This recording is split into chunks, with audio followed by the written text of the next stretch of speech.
Hello guys, അപ്പോൾ ഇന്നൊരു study വ്ളോഗാണ്. കഴിഞ്ഞ DMLS ഞാൻ പറഞ്ഞിട്ടുണ്ടായിരുന്നു അടുത്ത വീഡിയോ എന്തായാലും സ്റ്റഡി വ്ളോഗ് ഇടാമെന്ന്. അപ്പോൾ ഇന്ന് ഞാൻ എന്തായാലും സോഷ്യൽ സയൻസാണ് പഠിക്കുന്നത്. ഹ്യൂമനിസം എന്ന് പറയുന്ന ചാപ്റ്ററാണ് പഠിക്കുന്നത് കേട്ടോ. മാത്സാണ് എപ്പോഴും പഠിക്കുക. അപ്പോൾ എന്തായാലും അത് എപ്പോഴും പഠിക്കാൻ പറ്റത്തില്ലല്ലോ.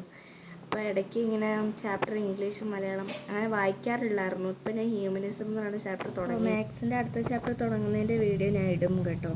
അപ്പോൾ ഹ്യൂമനിസത്തിൻ്റെ പകുതിയല്ല, മുക്കാലായി.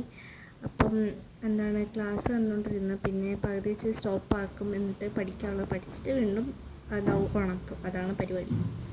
പിന്നെ ഇങ്ങനെ പ്രൊമോഡോറോ ടെക്നിക്ക് എടുക്കുമായിരുന്നു. അപ്പം 25 മിനിറ്റ്സ് പഠിച്ച് പിന്നെ 5 മിനിറ്റ് റെസ്റ്റ് എടുക്കുമ്പോൾ ഇങ്ങനെ വെള്ളം കുടിക്കുക, അങ്ങനത്തെ പരിപാടി ചെയ്യുക. അങ്ങനെയാണ്. അപ്പോൾ ഇങ്ങനെ കുറച്ച് തണുത്ത വെള്ളമൊക്കെ എടുത്ത് വെക്കും, എന്നിട്ട് മുഖം കഴുകും. അതാട്ടോ നേരത്തെ കാണിച്ചത്. കാരണം നല്ല റിഫ്രഷ് ആയിട്ടിരിക്കണ്ടേ. ഇങ്ങനെ പഠിക്കുമ്പോൾ ഭയങ്കര ഹൈഡ്രേറ്റ് അല്ലാതിരുന്ന് കഴിഞ്ഞാൽ നമുക്ക് പഠിക്കാറില്ല. നല്ല ഹൈഡ്രേറ്റഡ് ആയിട്ടിരിക്കണം, പിന്നെ നല്ല റിഫ്രഷ് ആയിട്ടും ഇരിക്കണം. സോ അതുകൊണ്ടാണ് ഇങ്ങനെ ചെയ്യുന്നത്. അപ്പോൾ നിങ്ങൾക്ക് വേണമെങ്കിൽ അങ്ങനെ ചെയ്യാം. പിന്നെ ഞാൻ സാധാരണ എല്ലാ നോട്ട്സും എഴുതുന്ന ഒരു വലിയ ബുക്കുണ്ട്, അത് ഞാൻ നാട്ടിൽ വെച്ച് മറന്നുപോയി. അപ്പോൾ അതിന് എന്തായാലും കൊണ്ടുവരാൻ പറ്റത്തില്ലല്ലോ. സോ ഇനി പുതിയ ബുക്ക് എടുത്തിട്ട് ഇനി ആദ്യം തൊട്ട് എല്ലാം എഴുതണം. വലിയ മെനക്കേടാണ്, പക്ഷേ എന്നാലും പഠിക്കണമല്ലോ. അപ്പോൾ എന്തായാലും എഴുതിയേ പറ്റുള്ളൂ.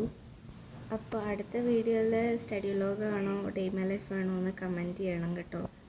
അപ്പോൾ ഈ വീഡിയോയുടെ റിവ്യൂ കൂടെ കമൻറ്റ് ചെയ്യാൻ മറക്കല്ലേ. എനിക്ക് പണ്ടൊട്ടേ ഉള്ളതാണ് കേട്ടോ ഇങ്ങനെ പഠിച്ചത് ഇങ്ങനെ ടിക്ക് ചെയ്തെഴുതുന്ന പരിപാടി. ഞാൻ ഇത് പോയിൻ്റ് ആക്കിയിട്ടാണ് ഞങ്ങൾക്ക് ഇങ്ങനെ ക്ലാസ്സിൽ പറഞ്ഞു തരിക. അപ്പോൾ അങ്ങനെ പറഞ്ഞു തരുമ്പോൾ ഞാൻ അതുപോലെ തന്നെ എഴുതിയെടുക്കും, എന്നിട്ട് പഠിച്ച് കഴിഞ്ഞാൽ ഞാൻ ടിക്കിടും. സോ അപ്പോൾ അത്രേ ഉള്ളൂ. എനിക്ക് അടുത്ത വീഡിയോ കാണാം. ബൈ.